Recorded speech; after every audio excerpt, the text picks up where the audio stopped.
I didn't see you there. My name's Emily, and this little scamp here is Ubi. And tonight, we want to bring you a wholesome classic for your Christmas Eve. The much-loved poem, "Twas the Night Before Christmas" by Clement Clarke Moore. Only this is a special rendition just for you. We are going to veganize it. You're welcome.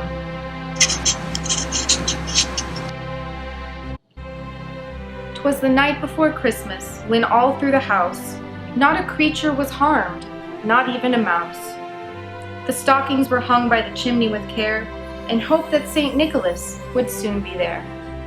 Kids and fur kids were nestled snug in their beds, while visions of fresh plums danced in their heads. And Ubi in her collar and me in my cap had settled our brains for a long winter's nap. When out on the lawn there arose such a clatter, I sprang from my bed to see what was the matter. Away to the window I flew like a flash, tore open the shutters and threw up the sash. The moon on the breast of the new fallen snow gave the luster of midday to objects below. When what to my wandering eyes should appear but a miniature sleigh without any reindeer, with a little old driver so lively and quick, I knew in a moment it must be vegan Saint Nick. More rapid than eagles his sleigh did come near, and he whistled and shouted and called out with cheer. Now Dasher, now Dancer, now Prancer and Vixen, now Comet and Cupid and Donner and Blitzen are no longer slaves to this sleigh, they are free. Now isn't that simply just how it should be?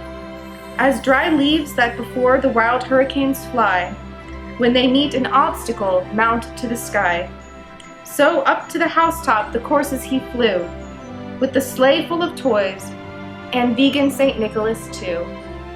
And then in a twinkling I heard on the roof, his sleigh had touched down without help of one hoof. As I wondered how exactly he'd gotten around, down the chimney vegan St. Nicholas came with a bound. He was dressed all in fur from his head to his foot, and his clothes were all tarnished with ashes and soot. I said, "Oh, I do hope your fur to be faux." He smiled and with a wink said, "Of course it is so." His eyes, how they twinkled, his dimples, how merry. His cheeks were like roses, his nose like a cherry. His droll little mouth was drawn up like a bow, and the beard of his chin was as white as the snow. I asked him just how it was he came here, for how could he travel without his reindeer?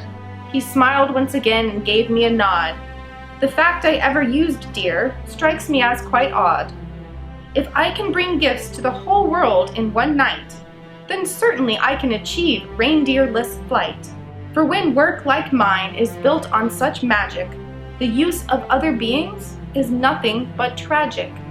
He gave a jolly laugh and launched into his work, and filled all of the stockings, then turned with a jerk, and laying his finger aside of his nose, and giving a nod, up the chimney he rose. He sprang to his sleigh, dear and cruelty-free, and away he flew, though he still called to me, "Leave the exploitation of all animals behind. Vegan Christmas to all, and to all, be kind." I hope you enjoyed this Christmas special of a nugget. If you did, be sure to give the video a big thumbs up and share it around to spread the Christmas cheer.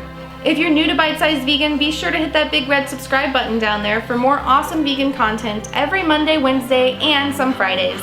And for some behind-the-scenes action and to support vegan activism, join us in the Nugget Army over on Patreon. Now go have a wholesome, humane holiday, get your vegan celebration on, and I'll see you soon.